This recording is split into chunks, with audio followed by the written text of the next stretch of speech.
আসসালামু আলাইকুম ওয়া রাহমাতুল্লাহি ওয়া বারাকাতুহু। প্রিয় ভাই ও বোনেরা, কেমন আছেন আপনারা? আশা করি আল্লাহ তাআলার রহমতে সবাই ভালো আছেন। ভিডিও শুরু করার আগে আপনাদের কাছে একটি ছোট অনুরোধ।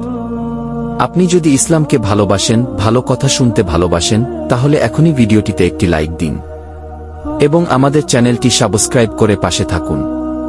কারণ আপনার একটি লাইক ও সাবস্ক্রাইব আমাদের আরও সুন্দর ইসলামিক ভিডিও বানাতে অনুপ্রেরণা দেয়। চলুন আজকে আমরা জানব রমজান মাসে কি কি করলে আল্লাহ তাআলা সবচেয়ে বেশি খুশি হন। প্রিয় ভাই ও বোনেরা, রমজান শুধু না খেয়ে থাকার নাম নয়। রমজান হলো আল্লাহর পক্ষ থেকে পাওয়া একটি বিশেষ সুযোগ, নিজেকে বদলে ফেলার সুযোগ, নিজেকে আল্লাহর আরও কাছে নিয়ে যাওয়ার সুযোগ। এই মাসে জান্নাতের দরজা খুলে দেওয়া হয়, জাহান্নামের দরজা বন্ধ করে দেওয়া হয়, আর শয়তানকে বন্দী করা হয়।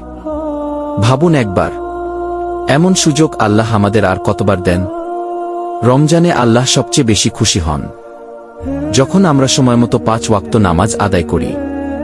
নামাজ শুধু একটি আমল নয়, নামাজ হলো আল্লাহর সাথে বান্দার সরাসরি কথা বলা। যে বান্দা রমজানে নামাজ ধরে রাখে, আল্লাহ তার জীবনে বরকত নামিয়ে দেন। রমজান হলো কুরআন নাইলের মাস। এই মাসে কুরআনের সাথে আমাদের সম্পর্ক আরও গভীর হওয়া উচিত। প্রতিদিন অল্প হলেও কুরআন পড়ুন। এক আয়াত কুরআনও আল্লাহর কাছে অনেক দামি, যদি নিয়ত খাঁটি হয়। রমজানে দোয়ার দরজা সবসময় খোলা থাকে, সেহরির সময়, ইফতারের আগে, আর রাতের শেষ অংশে। এই সময়গুলোতে আল্লাহ দোয়া ফিরিয়ে দেন না। মনের সব কষ্ট, ব্যথা, চাওয়া আল্লাহর কাছে খুলে বলুন। যে কান্না মানুষ দেখে না, সেই কান্না আল্লাহ সবচেয়ে বেশি পছন্দ করেন। মনে রাখবেন, রোজা শুধু খাবার ও পানাহার থেকে বিরত থাকার নাম নয়। রোজা হলো মিথ্যা ছেড়ে দেওয়া, গালি ও খারাপ কথা ছেড়ে দেওয়া, রাগ ও হিংসা নিয়ন্ত্রণ করা। যে ব্যক্তি রোজা রেখে নিজের চরিত্র ঠিক করে, আল্লাহ তার রোজা কবুল করেন।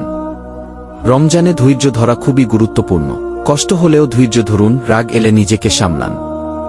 আর যদি কেউ আপনাকে কষ্ট দেয়, রমজানের জন্য হলেও তাকে ক্ষমা করে দিন। কারণ যে ক্ষমা করতে পারে, আল্লাহ তাকে ভালোবাসেন। এই মাসে দান ও মানুষের উপকারের সওয়াব অনেক গুণ বেড়ে যায়।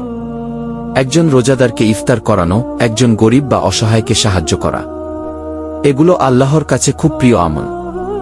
রমজানের রাতগুলো, বিশেষ করে তারাবিহ নামাজ, আমাদের জন্য বড় নেয়ামত। আর শেষ 10 রাতে, বিশেষ করে বিজোর রাতগুলোতে, বেশি বেশি ইবাদত করুন, তাহাজ্জুদ পড়ুন, দোয়া করুন। এই রাতগুলোতেই রয়েছে লাইলাতুল কদর, যে এক রাত 1000 মাসের চেয়েও উত্তম। সবশেষে প্রিয় ভাই ও বোনেরা, রমজান হলো তবার মাস। যে যত বড় গুনাহই করুক না কেন, খাঁটি মন থেকে তবা করলে আল্লাহ সব গুনাহ মাফ করে দেন। আজই আল্লাহর কাছে ফিরে আসুন, বলুন, হে আল্লাহ, আমাকে ক্ষমা করে দিন।